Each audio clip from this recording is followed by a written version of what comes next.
mind is dreaming, and it's dreaming based on the beliefs we have.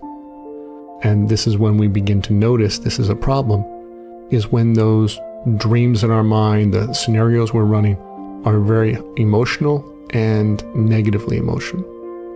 That's when we start wreaking havoc emotionally in our life and our relationships.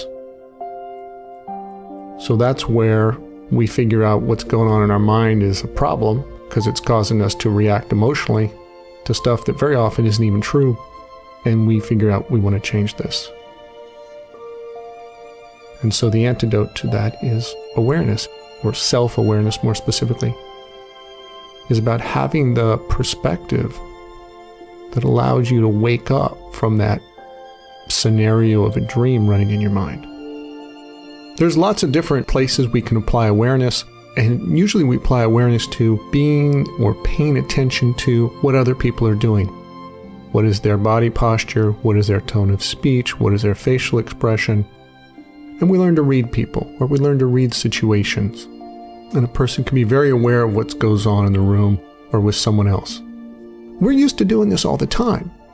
We are not used to doing this kind of observation on ourselves. And the reason awareness is so critical is if you aren't aware of what's going on in you, you have very little chance of changing it. Awareness of the kinds of thoughts we dream within each belief scenario that we're running. Awareness that those thoughts may not be true. Awareness that they only appear true from the perspective of that certain identity we're adopting for the moment. That they don't even exist when we adopt another perspective. So awareness of the subtleties of these elements at play in our imagination and how they pull us into different emotional states and emotional reactions.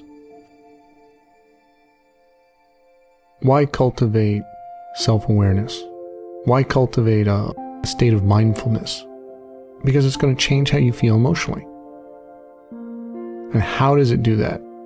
If you want to look at it in a more analytical way, you can look to quantum mechanics physics, wherein when you put your attention on something, such as an experiment, that actually changes the outcome of the experiment. And this happens in your mind.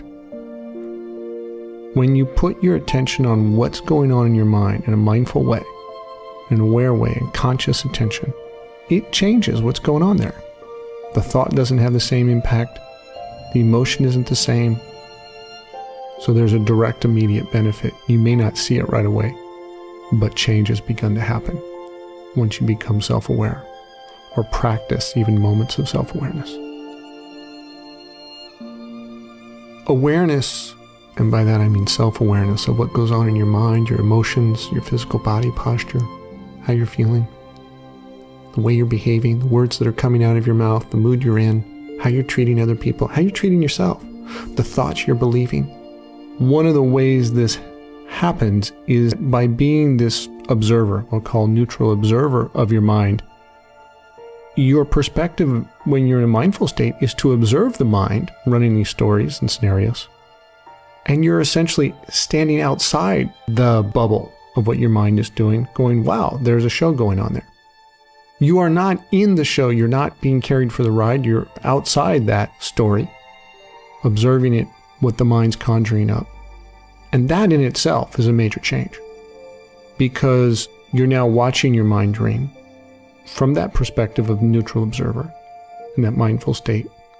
You're not going to believe the thoughts that are passing through, or you're not as likely to believe them, or you're not going to believe them as much. And if you don't believe those thoughts, you're not going to react emotionally in the same way.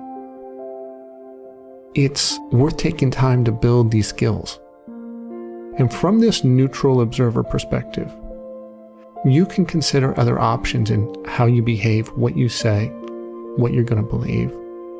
And you're going to look at things differently, and therefore you're going to think and interpret things differently. And your emotional reactions will be different. All because your perspective has shifted outside the dream formed by belief. Live more presently in the here and now, and less in these virtual dreams in our mind. To enjoy more the moment you're in, instead of be distracted by what you're imagining you're in. And to do that, you've got to wake up from the dreams your mind is dreaming.